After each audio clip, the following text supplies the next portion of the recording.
नमस्कार। कई सारे भाइयों और बहनों के मन में रत्न को पहनने से पहले बहुत सारी दुविधाएं होती हैं, बहुत सारे प्रश्न होते हैं। क्या क्या बातों का ध्यान रखा जाए रत्न पहनने से पहले, कहीं सही तरह से रत्न पहना जा रहा है या फिर नहीं, क्या इसका कहीं गलत परिणाम या गलत रिजल्ट तो देखने को नहीं मिलेगा। तो आज का ये वीडियो उसी दुविधा को, उन्हीं ढेर सारे प्रश्नों को खत्म करने के लिए मैंने बनाया है। और यहाँ पर मैं आपको कुल मिलाकर के 6 ऐसी जरूरी बातें बताऊंगा जिनका ध्यान आपको रत्न पहनने से पहले रखना चाहिए। चलिए मैं आपको बताता हूं। सबसे पहली बात तो यह कि भाई रत्न पहनने की जरूरत आपको है भी या फिर नहीं। जरूरी थोड़ा है कि रत्न पहने जाएं। देखिए, एक भी रत्न नहीं मेरे हाथ में, अब इसका क्या मतलब है? मुझे जरूरत नहीं है इसलिए मैंने रत्न नहीं पहने। जरूरी थोड़ा है कि आप सभी को रत्न पहनने की जरूरत हो। तो सबसे पहले तो आप ये देखें कि रत्न पहनने की जरूरत है भी या फिर नहीं। अब ये कैसे पता चलेगा?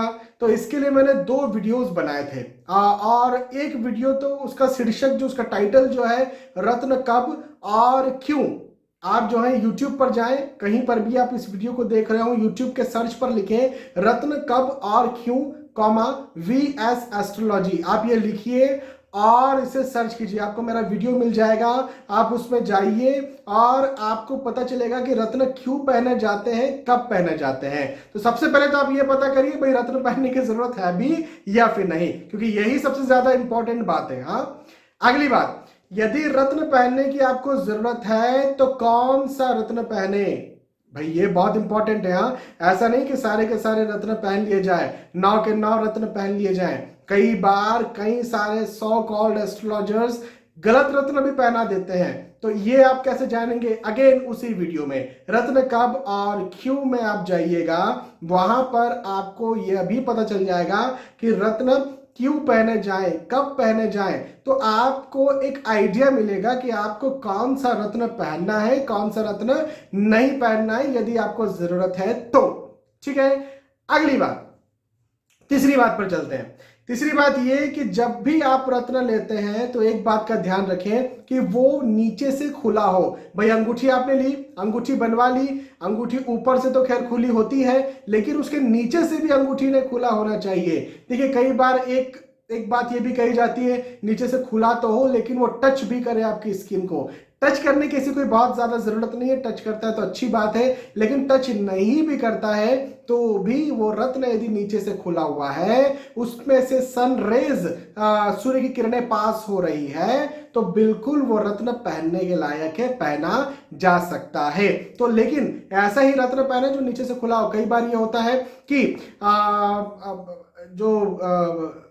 जब सगाई होती है, जब एंगेजमेंट होती है, तो उसके लिए हीरा पहना जाता है। मेरे द्वारा ये कहा जाता है कि भाई हीरा जो है, किसी व्यक्ति को यदि मैंने कहा कि भाई आप हीरा पहनिए, या हीरा नहीं तो कम से कम ओपल पहनिए या शुक्रदेव का रत्न पहनिए, वो कहते हैं सर हमने सगाई की अंगूठी पहन करके रखी है, उसमें हीरा हमने पहन करके रखा है। आप यदि मैं पूछता हूं कि वो हीरा एस्ट्रोलॉजिकली है क्या, नीचे से खुला हुआ है क्या, तो वो कहते हैं नहीं, खुला हुआ नहीं है हीरा, वो पैक है, तो किसी काम का नहीं है आपके लिए। तो उस हीरे को आपको पहने ना पहने एक ही बात हो गई। तो जो आपको रत्न पहनना है वो नीचे से खुला हुआ हो, इस बात का जरूर से ध्यान रखें। दिन का ध्यान रखें, कौन से दिन कौन सा रत्न पहना जा रहा है। देखिए, सारे दिन डिसाइडेड है, कोई बहुत बड़ा रॉकेट साइंस नहीं है। सूर्य देव का रत्न पहने रविवार के दिन, चंद्रदेव का रत्न पहने सोमवार के दिन, मंगलवार के दिन मंगल देव का रत्न पहने, बुधवार के दिन बुध देव का रत्न पहने, गुरुवार के दिन गुरुदेव का रत्न पहने, शुक्रवार के दिन शुक्रदेव का रत्न पहने, शनिवार के दिन जो है वो राहु केतु या शनिदेव का रत्न पहना जा सकता है। तो ये जो है दिन डिसाइडेड है और इन दिनों में ही इनका रत्न पहना जाना चाहिए। लेकिन एक बात का जरूर ध्यान रखें कि जो सूर्य देव का रत्न होता है माणिक, गुरुदेव का रत्न होता है पुखराज, मंगल देव का रत्न होता है मूंगा, इन्हें शुक्ल पक्ष में पहने। बाकी जो दूसरे स्टोन्स होते हैं उन्हें जो है आप कभी भी पहन सकते हैं। तो दिन का जरूर से आपको ध्यान रखने की यहां पर जरूरत है। इसके बाद में प्राण प्रतिष्ठा भी बहुत ज्यादा जरूरी होती है। अगला पॉइंट है प्राण प्रतिष्ठा। देखिए, आप यदि कहीं से भी रत्न लेते हैं, आप उन्हें प्राण प्रतिष्ठा करने को कहिए, चाहे वो ज्वेलर से लेते हो, चाहे वो पंडित जी से लेते हो, उनसे कहिए कि भाई आप जो है वो प्राण प्रतिष्ठा करके दे हमें ये रत्न, तभी आप उस रत्न को पहने, अदरवाइज ना पहने। प्राण प्रतिष्ठा की एक विधि होती है, ये वही व्यक्ति कर पाता है जिसने कर्मकांड जाना है, जिसने कर्मकांड में पढ़ाई की है, ठीक है। तो उसी व्यक्ति से प्राण प्रतिष्ठा करवाइए जिससे आप वो रत्न खरीद रहे हैं, वो अच्छे से आपको प्राण प्रतिष्ठा करके देगा और उसके बाद में ही आपको वो रत्न पहनना चाहिए। धातु का विशेष ध्यान रखें। अगला पॉइंट है धातु। देखिए कई लोग किसी भी धातु में कोई सा भी रत्न पहन लेते हैं, तो धातु का विशेष ध्यान रखना बहुत जरूरी है। देखिए मैंने देखा है मंगल रत्न मूंगा चांदी में पहन लिया जाता है, जबकि उसे या तो पीतल में पहना जाएगा, या तांबे में पहना जाएगा, या फिर सोने में पहना जाएगा। इसी प्रकार से चंद्रदेव का रत्न जो है वो चांदी में ही पहना जाता है।